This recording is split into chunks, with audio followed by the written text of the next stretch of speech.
same punchlines. It's, I apologize, but we're both professionals, you understand.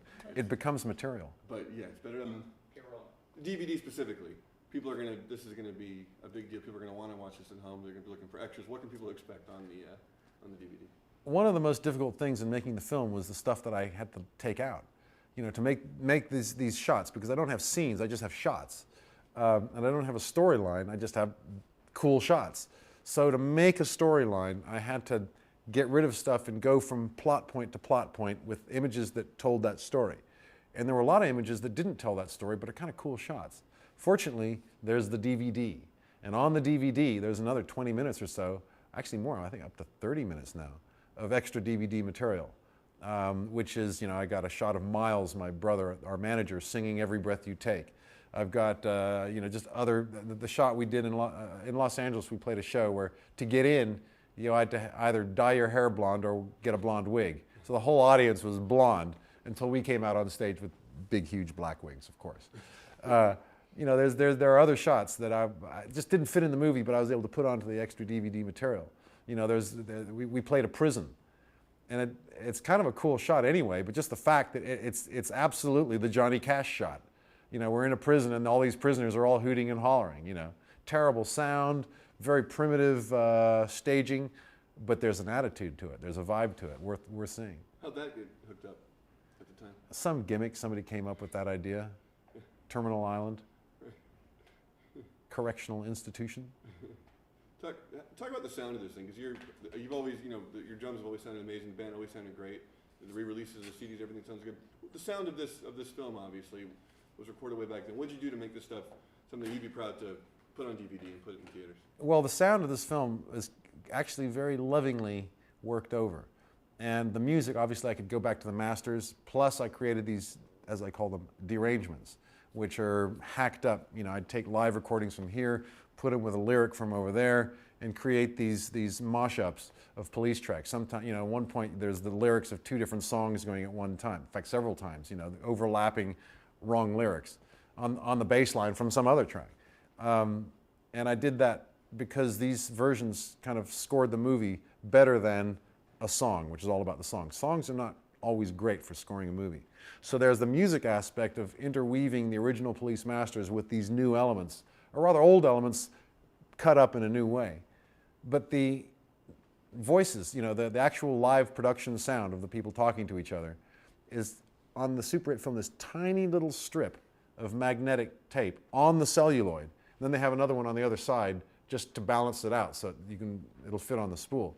This tiny little strip, amazingly, has quite a lot of sound on it.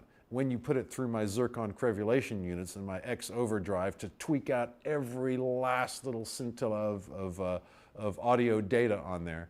And it's something I've been doing for 30 years now, is tweaking sound. Mm-hmm. So I was able actually to coax quite a bit of fatness body out of that very thin stripe. Doing the math, the other 48 hours of footage? Yeah. That's something that will ever see the light of day? Is it something you'd ever want seen? Have you looked at every frame yourself? The other footage that I didn't use is a lot of other bands. I've got unbelievable, unique footage of the Clash, the Specials, Adam, all these bands, Susie and the Banshees, Bow Wow Wow, all these really cool groups, the Cramps, B-52s, Talking Heads, because the footage that I got was unique. I could go into their dressing room, unlike an MTV crew. They would say, "Hey, Stewart," and they're right into my camera. They're goofing off and talking to the camera, addressing the camera as Stewart. And I could walk out on stage, and often did. And the crew wouldn't stop me. The band wouldn't stop me. The band would be hamming it up for my camera, because they were buddies of mine. And so the footage I have, a lot of the other footage I have is of these other bands. A lot of the other footage I have is the same shots of mob scenes from the fans. Okay, I got enough mob scenes. Okay, I don't need any more.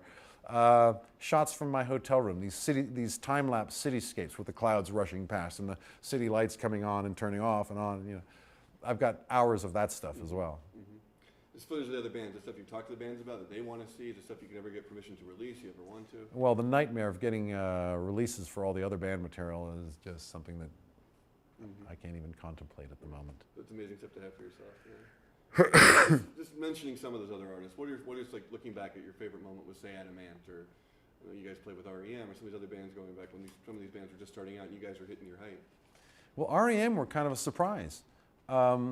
They actually were proteges of my brother Ian, who was working at an agency in Macon, Georgia, and his office boy was one of, played a bit of guitar or bass or something, and he'd heard about some that weren't exactly punk, but they were alternative. They were short hair, and he introduced his office boy to these kids he knew, and they became the band known as REM.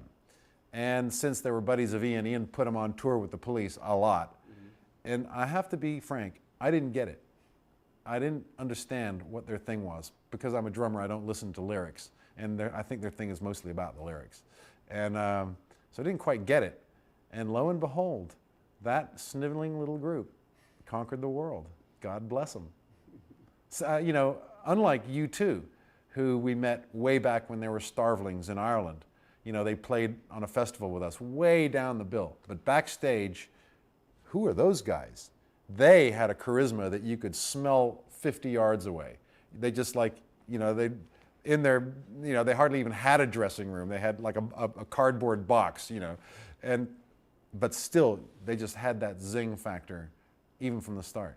So some bands you can spot immediately. Other bands are sleepers. Mm-hmm. Any bands today that you see have that zing factor? How often do you see that when you're seeing a new band? And like, wow, they got something we had, just in terms of attitude and talent. Nowadays, I live in an ivory tower, and I hate music. And that's that. No, that's not true. I love music. And I haven't seen a band that's blown my mind in quite a while now, actually. Every now and then I'll see a band that, for instance, there's the Foo Fighters, the drummer of the Foo Fighters, Taylor Hawkins, has this band called Coat Tail Riders. Man, they're incredible. But that's his side band. His gig is the Foo Fighters. You want to hear Taylor Hawkins play, you got to buy a Foo Fighters record. It just so happens that his own band is really good. Yeah. Good. And lastly, I just want to ask you about your legacy, just in terms of other things you brought to music, in terms of what they call world music, and in terms of your percussion and your travels, and how conscious of that were you from the beginning? You were doing something that was kind of different, and how that kind of affected other music and bands after that. I've never been aware that what I'm doing is in any way different. It's just an instinct. Something strikes that catches your attention. That's cool, and you go do it. And sometimes someone else has already done it. Sometimes no one thought of that yet, which is gratifying. When I went to Africa to do the rhythmatist, actually many people had thought of that. Mick Fleetwood was there before me. In fact, there was I in Kenya, out in the Masai Mara, with my microphone recording stuff, and I bump into somebody, and I look around, and it's Herbie Hancock, and he's got his microphone out, So that wasn't any kind of unique idea at all. But Herbie went home, and he made a jazz album from the African stuff that he found. I don't know what Mick Fleetwood did, but I came back and made the Rhythmatist, which is my own hodgepodge of African influences. Mm-hmm. And you influenced a whole group of people that were, say, Police fans onto something that maybe Herbie's fans wouldn't have heard. So. Yeah. Very good. Well, real pleasure talking to you. Cool. Hope you got a story. Playing with my gear. During that, maybe, how about if I play with my delay line here a little bit? Turn the master volume all the way up. Fall that down. Get sure it's routed. Pull it up here.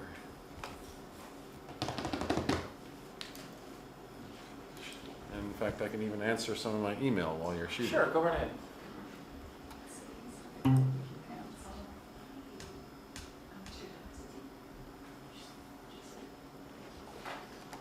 There.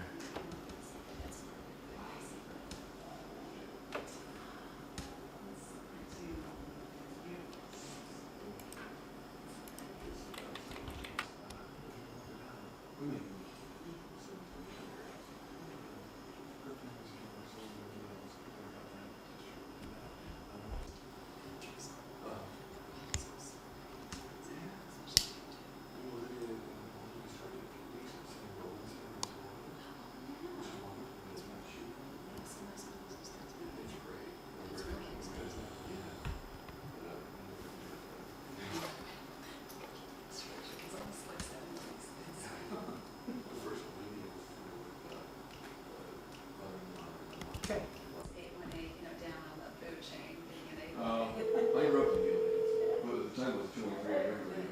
Exactly. I'm being advised that we should probably follow. We live near you guys. I mean, we're the opposites. Yeah, we're on Oh, just on the hello, LA darling. side, but up from Toluca Gardens and Patty's. Well, welcome back to LA. Yeah, How's it's San Diego? nice, but the schools are terrible. That's why I'm glad. Yeah. Where'd you grow up? I grew up in California, Camp Hollywood. Uh-huh. No, I grew up in the village. Uh-huh. But I grew up in the back. Oh, you did? Did you go to Cal? I'll try her this No. one. Oh, yeah, I have friends who went to Cal. Yeah. What My brother did still out there. Really? Did you tell him?